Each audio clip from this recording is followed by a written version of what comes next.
Hola, en el día de hoy hablaremos de los conceptos de la narratología francesa. Antes de explicar y contextualizar e ejemplificar la terminología y los conceptos que aparecen dentro de la narratología, es esencial que entendamos primero qué es la intertextualidad y a partir de ese concepto podremos entender de una manera más fácil los otros elementos. La intertextualidad se puede ver reflejada dentro de una obra literaria de tres maneras. La primera es la cita, la segunda el plagio y la tercera la ilusión. Para entenderlo un poco mejor, les invito a que veamos este ejemplo. En la cita vemos que al final del texto se coloca la referencia bibliográfica y también cuando se hizo la mención se abrieron los dos puntos, se abrieron las comillas y dentro de las comillas se insertó el texto.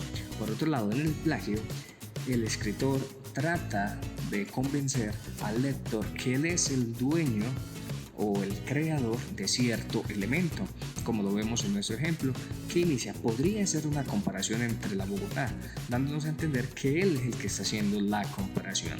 Y por último tenemos la ilusión. La ilusión se parece mucho a la cita, pero la diferencia es que la mención que se hace de donde se sacó cierto elemento es muy vaga o muy simple. Después de haber entendido la intertextualidad como la conexión que existe dentro de una obra literaria con otros libros, ya podemos hablar de la transtextualidad. El primer concepto que encontramos dentro de la transtextualidad es la intratextualidad, como su nombre lo indica, intra, dentro, textualidad, texto. Esto hace referencia a la conexión que existe dentro de la variedad de libros de un mismo autor. En el libro 100 años de soledad y el coronel no tiene quien le escriba, existe un perfecto ejemplo de la intertextualidad, debido a que allí se habla del coronel, de su esposa, de la mascota, en el uno es el gallo, en el otro tiene la representación de un hijo, y para poderlas entender debemos leer el otro libro para entender con mayor amplitud los conceptos que se hablan de este. Es decir, que un libro nos lleva a otro. Nuestro siguiente elemento es la extratextualidad. A diferencia de la intratextualidad, esta hace referencia a las conexiones que existen dentro de una obra literaria con otras obras que no son del mismo autor. Este elemento se ve reflejado en el libro Al pueblo nunca le toca, específicamente en la página 56. En ella, Álvaro Salón Becerra hace referencia al libro 100 años de soledad, donde Gabo dice más o menos la cantidad de muertos que hubo en la bananera, en esa revolución. Entonces ahí vemos que un escritor hace referencia a otro libro, obviamente de otro autor. Nuestro siguiente concepto es la interdiscursividad. Es la relación que existe entre una obra literaria y una obra artística diferente a la escritura, como lo es el cine, la música y otras artes. Tal es el caso del libro El diario de Ana Frank, que de él ya se han creado 2 películas y también se han grabado varios documentales sobre el tema. Pero eso no solamente se ve con los libros, sino también con los poemas, con esas obras muy pequeñas o cortas. Tal es el caso con El poeta en el campo. Jorge Taylor, al haber leído este poema, ilustró lo que se imaginaba que podría estar pasando por la mente de este escritor. Nuestro siguiente elemento es la metatextualidad. Este hace referencia a las críticas que se pueden hacer dentro de una obra literaria a otra obra, ya sea que lo ataque o lo censure. Álvaro Salón Becerra, en el libro anteriormente mencionado, hace una crítica grande a los medios de comunicación de Colombia en el contexto histórico del año 1917 hasta 1978 más o menos, y es que en ese tiempo las noticias no llegaban a las comunidades o a las personas comunes debido a que los gobiernos tenían monopolizado este servicio y solo daban la información que ellos querían que diesen. Por eso nunca en la historia aparecen los números reales de los muertos que hubo en cada protesta o revolución. Nuestro siguiente elemento es la paratextualidad. Esta hace referencia a los elementos que existen dentro de un libro o dentro de una obra que nos proporcionan información y que nos contextualizan sobre lo que ésta contiene. Dentro de ellas podemos encontrar o hablar de los capítulos, títulos, notas al pie, comentarios, entre otros.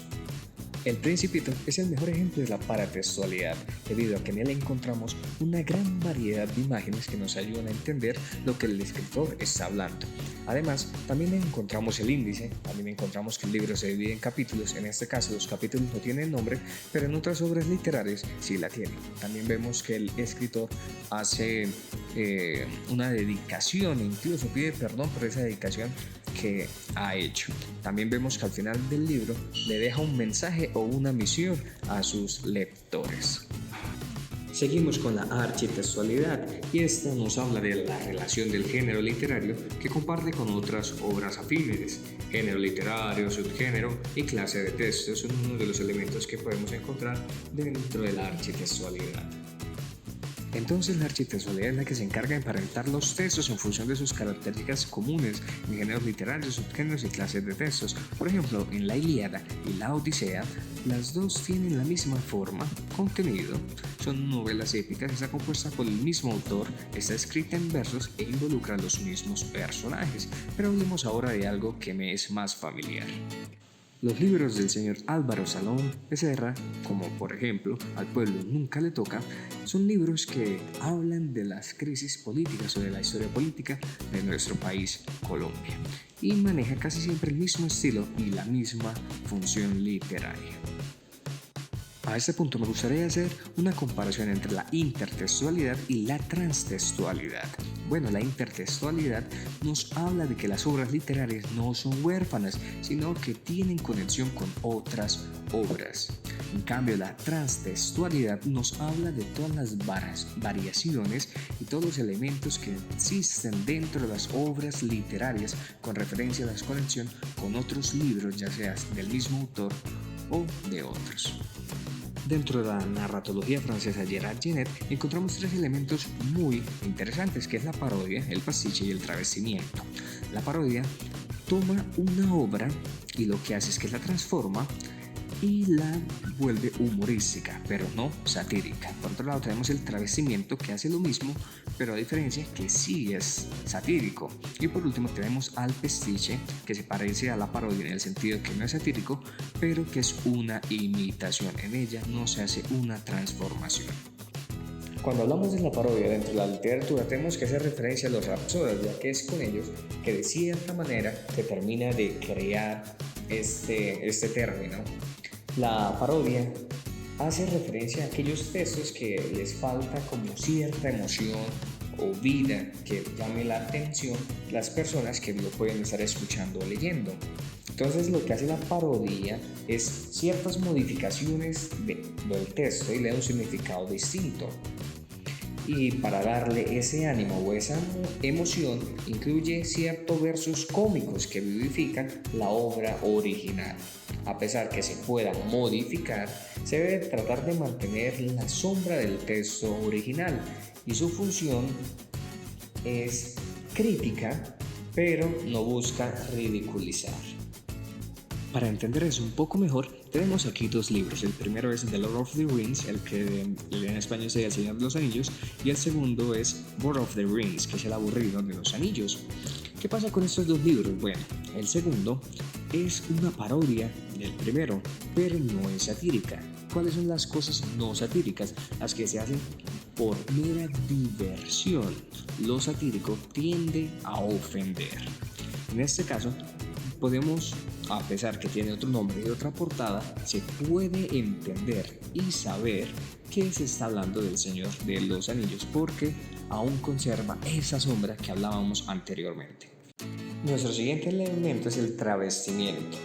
El travestimiento se parece mucho a la parodia, porque ellos toman la obra original y la transforman, pero la diferencia es que el travestimiento sí es satírico. En el libro Al pueblo nunca le toca podemos encontrar un ejemplo de travestimiento, debido a que modifican una oración cristiana y la convierten en una oración política, y eso en algunos casos para algunos creyentes puede llegar a ser ofensivo, debido a que se está jugando con cosas santas y se está haciendo cierta burla y puede generar cierta ofensa en algunos sectores. Y por último tenemos al pastiche. El pastiche se parece a la parodia porque no es satírico, pero se diferencia en que el pastiche sí es una imitación, en cambio la parodia trabajas con transformación. Lo que hace el pastiche es como un tipo de collage.